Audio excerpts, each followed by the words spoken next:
एक बात आगे कही है कि अधियज्ञ वो क्या है और इस शरीर में कैसे है, और अंतकाल में आप कैसे स्मरण में या कैसे उनके दृश्य में उसकी नजर में आ जाते हैं जो युक्त चित्त वाले हैं। भगवान ये बात मुझे स्पष्ट कीजिए। तब भगवान अब अर्जुन को उत्तर दे रहे हैं। यह 8वां अध्याय है, अक्षर ब्रह्म योग।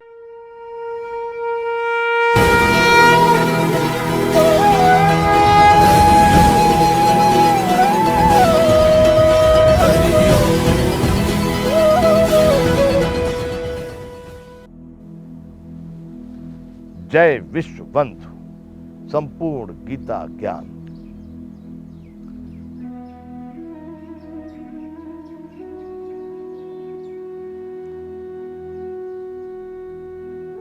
युक्त चित्त वाले पुरुष मुझे जानते हैं और मुझे प्राप्त होते हैं, ऐसा भगवान ने कहा। कौन से युक्त चित्त वाले पुरुष मुझे जानते हैं?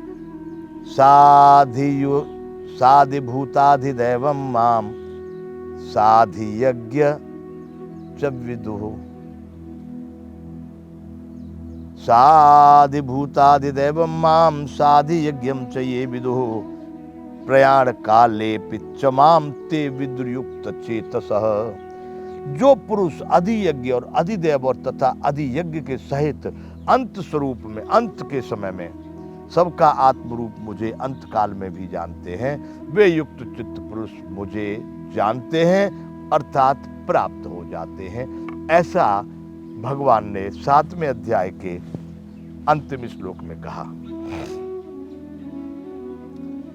जब ये भगवान ने कहा कि भाई अधिदेव, अधिभूत और अधियज्ञ के साथ जानते हैं, तो अर्जुन को ये समझ में नहीं आ रही बात, अधिदेव क्या है, अधिभूत क्या है, अधियज्ञ क्या है।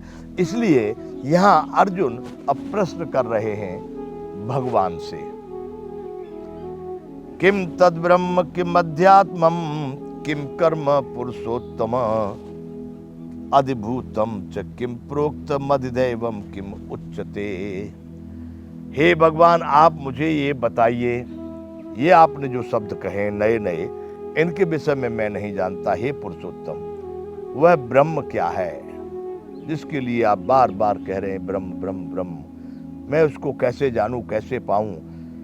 किम तद ब्रह्म, वह ब्रह्म क्या है? किम अध्यात्मम, और अध्यात्म क्या है? किम कर्म पुरुषोत्तम, हे पुरुषोत्तम वह कर्म क्या है? अधिभूतम च किम प्रोक्तम अधिदैवम किम उच्यते, और अधिभूत किसको कहा जा रहा है और अधिभूत किसको कहते हैं और अधिदैवम क्या है? ये 5 बात एक वाक्य में, एक प्रश्न में अर्जुन ने भगवान से पूछ ली। बंधुओं, समझने जैसा है हम लोगों को भी ये, किम तद ब्रह्म किम अध्यात्म किम कर्म पुरुषोत्तम अधिभूतम च किम प्रोक्त मददैवम किम उच्यते। हे भगवान, हे पुरुषोत्तम, वह ब्रह्म क्या है, अध्यात्म क्या है, कर्म क्या है, अद्भुत नाम से क्या कहा गया है, और अधिदैव किसको कहते हैं? एक वाक्य में 5 बात पूछी, फिर दोबारा पूछ रहे, अधियज्ञ कथम को अत्र देहे अस्मिन् मधुसूदन प्रयाण काले च कथम ज्ञोस्मि नित्यात्म भी। हे भगवान, अंत समय में तुम कैसे जानने में आते हो? कैसे मान लिया जाए आपको जाना गया, आप में समा गया अंत समय में, क्योंकि अधियज्ञ को भी हम नहीं जानते। हे मधुसूदन, यहाँ अधियज्ञ कौन है और वह इस शरीर में कैसे है, तथा युक्त चित्त वाले पुरुषों द्वारा अंत समय में आप किस प्रकार जानने में आते हैं। 7वें अध्याय के इस अंतिम श्लोक में भगवान ने कहा है कि जो पुरुष अधिभूत, अधिदेव और अधियज्ञ के सहित अंत समय में भी मुझे जानते हैं, वो युक्त चित्त वाले पुरुष मुझे जानते हैं अर्थात मुझे प्राप्त होते हैं। तो भगवान ने एक सीधा सा रास्ता भगवान ने बताया कि अंत समय में चल पूरे जीवन में जो करता रहा, लेकिन अंत में भी यदि मुझे प्राप्त कर ले, मुझे पाले, मुझे जान ले, मुझे स्मरण कर ले, तो भी मुझे प्राप्त कर लेगा। परंतु बंधुओं, ये बात भगवान कह रहे, लेकिन बगैर अभ्यास के। नित्य प्रति का जन्मों जन्म का अभ्यास होगा, तभी आपको अंत में भगवान की याद आएगी और संपूर्ण ब्रह्मांडों का नायक हुआ भगवान आपको आपके विचार में, आपके दर्शन में, आपकी दृष्टि में अंत में आ जाएगा, तो आप उसको पालेंगे। लेकिन ये इतना आसान नहीं है। गोस्वामी जी श्री रामचरितमानस में लिख गए हैं कि जन्म जन्म मुने जतन कराही, अंतराम कहे आवत नाही। जन्मों जन्म तक ऋषि मुनि लोग अभ्यास करते रहते, यतन उपाय करते रहते हैं, उस अंत समय में उस अद्भुत, उस परम ब्रह्म रूप परमात्मा का दर्शन या स्मरण या याद होना पार हो जाने का रास्ता है। तो गोस्वामी जी ने कहा कि जन्म जन्म मुनि जतन कराही, पर अंत राम कहे आवत नाही। अंत में वो राम शब्द को नहीं कह सकते। इसलिए भगवान यहां पर कह रहे हैं कि जो अंत में मुझे अद्भुत अधिदेव और अधियज्ञ के साथ, मतलब संपूर्ण ये मैं ही हूं, ऐसा सोच करके मुझे याद कर लेता है, मुझे स्मरण करता है, मेरे में समा जाता है, मेरा रूप देखता है, वह मुझे प्राप्त हो जाता है। इसलिए अर्जुन ने यहां पर यह प्रश्न कर दिया, हे पुरुषोत्तम, वह ब्रह्म क्या है और अध्यात्म क्या है, कर्म क्या है, अद्भुत नाम से किसे कहा गया है, अधिदेव क्या है, और हे मधुसूदन, यहाँ अधियज्ञ कौन है? भगवान ने कहा है अधियज्ञ। और इस शरीर में वो कैसे है? अंत में युक्त चित्त वाले पुरुषों द्वारा अंत समय में आप कैसे जान लेता है युक्त चित्त वाला भाई आप हैं, आप में अंत में कैसे समा जाता, कैसे प्रवेश करता है?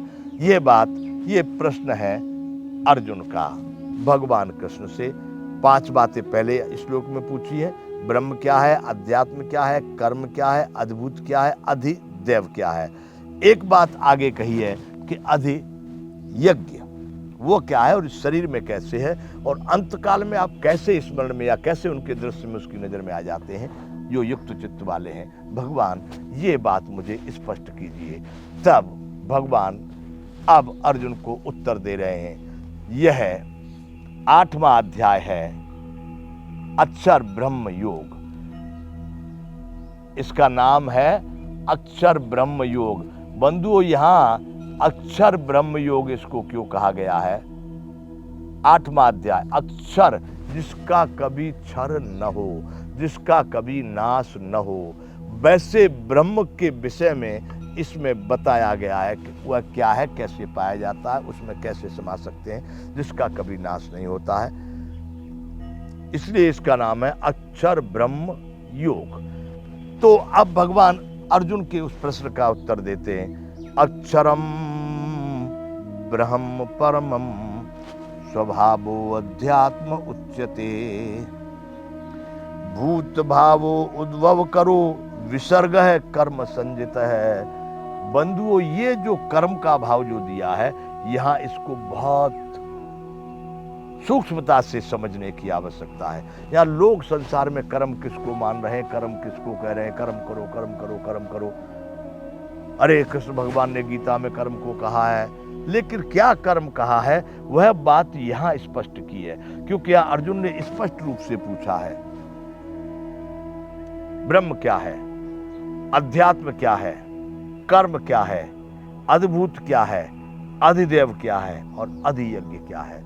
इनको अलग अलग करके अर्जुन ने कृष्ण भगवान से यहाँ पूछा है। तो कर्म के विषय में ठीक परिभाषा यहाँ पर दी है कि कर्म क्या है। यहाँ भगवान बता रहे हैं, इस सबको सूक्ष्मता से समझने जैसा है। बहुत सारी बातें ऐसी है कि लोग उसको रामायण में और गीता में पढ़े जरूर हैं, उसका कुतर्क देते हैं, लेकिन उसका उन्होंने पूरा पूरा भाव नहीं समझा है। मैं कहना ये चाहता हूं कि रामायण में एक चौपाई आती है जिसको कहा गया है कि सुर नर मुनि सब की यह रीति, स्वार्थ लागे करहिं सब प्रीति। देवता, मनुष्य, ऋषि मुनि सबका यह रीत है, भाई स्वार्थ के लिए प्रेम करते हैं। अब लोग यहाँ पर रुपये पैसे, मकान, दुकान, कपड़ा लत्ता, जो उनके सांसारिक नश्वर पदार्थ जो उनको चाहिए, उनकी इच्छा, उनकी कामनाएं, आकांक्षाएं, वासनाएं हैं, उसके हिसाब से वो लोग उसको डिमांड करके उसको पा लेते हैं, पूरा कर लेते, कहते स्वार्थ के लिए। सुर नर मुनि सब जो स्वार्थ के लिए प्रेम करते हैं, लेकिन उन्होंने ये नहीं समझा कि रामायण में स्वार्थ की कुछ परिभाषा भी दी है। वह क्या दी है? आगे उसमें रामायण में ही कहा गया है कि स्वार्थ साच जीव कहूं एहा, मन क्रम वचन राम पद नेहा। सही स्वार्थ तो प्राणी को वही है जो उस परमात्मा के चरणों में मन क्रम और वचन से प्रेम करे। जय विश्व बंधु।